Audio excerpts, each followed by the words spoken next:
নমস্কার বন্ধুরা, আপনাদের সবাইকে সাথীস কিচেনে ওয়েলকাম জানাচ্ছি। আমি আবারও একটা রেসিপি নিয়ে চলে এসেছি বন্ধুরা। রেসিপিটি শেষ পর্যন্ত দেখার জন্য অনুরোধ রইল। রেসিপিটি যদি আপনাদের ভালো লেগে থাকে বন্ধুরা, তবে একটা লাইক, কমেন্ট এবং শেয়ার করে দেবেন, আর আমার চ্যানেলটিকে একটু সাবস্ক্রাইব করে দেবেন। চলুন বন্ধুরা, তবে রেসিপিটি শুরু করে নিই। রেসিপিটি বানানোর জন্য আমার এখানে কী লাগছে চলুন একটু দেখে নিই। রেসিপিটি বানানোর জন্য এখানে আমি কিছুটা কচুরলতি আগে থেকে কেটে ধুয়ে রেখেছিলাম। কড়াইতে পরিমাণ মতন জল দিয়ে দেব।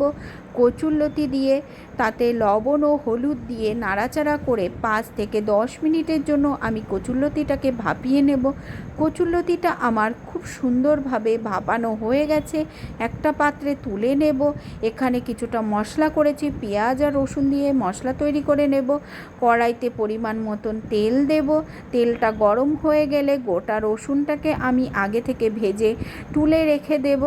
একটা পাত্রে গোটা রসুন আমার ভাজা হয়ে গেছে। এবার 2টো শুকনো লঙ্কা, কালো জিরে ফোড়ন দেব।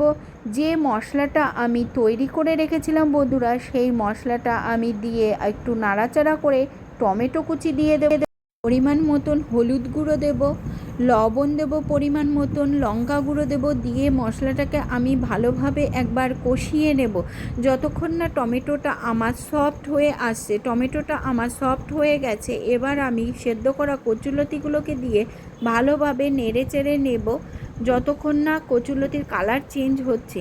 এবার আমি 5 মিনিটের জন্য লো আঁচে কচুরলতিগুলোকে ঢেকে দেব বন্ধুরা। উপরে কাঁচা লঙ্কা কুচি ছড়িয়ে দেব, আবারও একটু নাড়াচাড়া করে নেব।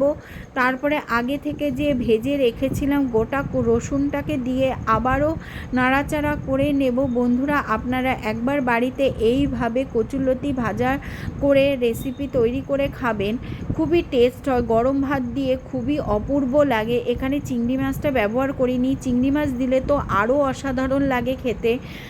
বন্ধুরা আপনারা একবার বাড়িতে রেসিপিটি বানিয়ে দেখবেন বন্ধুরা। ভিডিওটি লাস্ট পর্যন্ত দেখার জন্য অসংখ্য ধন্যবাদ।